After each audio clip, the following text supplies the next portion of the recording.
Hi friends, శాంతి బంగారం కిచెన్కి welcome.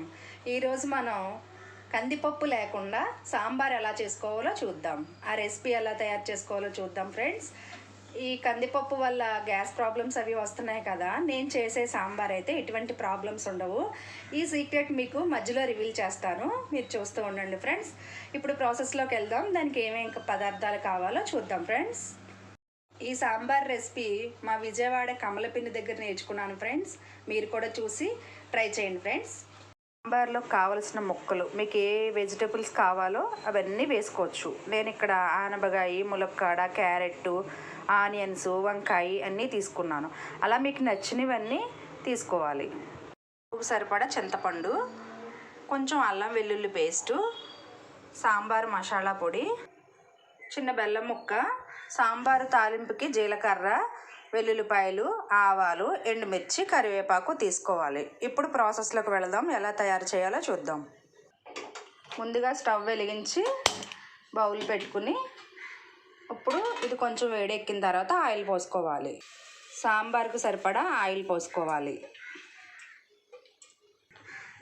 Oil వేడైన తర్వాత ఇప్పుడు ఈ పోపు సామాన్లన్నీ వేసుకోవాలి. ముందుగానే తాలింపు చేసేస్తున్నాను ఏంటి అనుకోకండి ఫ్రెండ్స్, ఇలా చేసుకుంటే చాలా టేస్ట్గా ఉంటుంది. ఈ రెసిపీ వచ్చి నేను మా పిన్ని దగ్గర నేర్చుకున్నాను. మా విజయవాడ పిన్ని గారు నేర్పారు. చాలా టేస్టీగా చేస్తారు ఆవిడ. బాగా వేగిన తర్వాత దీనిలో మనం సరిపడంత వాటర్ పోసుకోవాలి.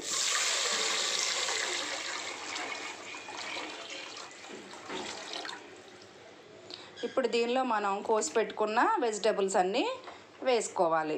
మా విజయవాడ పిన్ని గారు, కమల పిన్ని గారు చాలా టేస్ట్గా చేసి ఫస్ట్ టైం నాకు పెట్టినప్పుడు ఈ రెసిపీని నేను కూడా నేర్చుకున్నాను. మీరు కూడా ఒకసారి ట్రై చేయండి ఫ్రెండ్స్, చాలా టేస్ట్గా ఉంటుంది. అప్పుడు ఇది ఒక 10 నిమిషాలు మూత వేసి మనం మగ్గనించుకోవాలి. ఇప్పుడు ఎలా ఉందో చూద్దాము. చూడండి, ఇదిగో ఇలా వాటర్లో, తాలింపు వేసిన వాటర్లో ఈ ముక్కలు ఇలా బాగా ఉడుకుతున్నాయి కదా.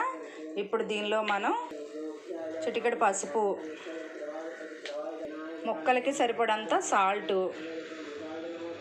ముందుగా నానబెట్టి పులుసు తీసుకున్న చింతపండు, అల్లం వెల్లుల్లి పేస్టు 1 స్పూను, చిన్న బెల్లం ముక్క వేసుకుని ఒక 5 నిమిషాలు బాగా మరగనివ్వాలి. ముక్కలు బాగా ఉడకనివ్వాలి. మీకు ఒక సీక్రెట్ చెప్తాను. కందిపప్పు లేకుండా పప్పుచారు ఏంటి, సాంబార్ ఏంటి అని అనుకుంటున్నారా? చూస్తూ ఉండండి, ఇప్పుడే అసలైన సీక్రెట్. ఈ ముక్కలతోటి ఈ వాటర్ బాగా మరిగిన తర్వాత అప్పుడు అసలైన సీక్రెట్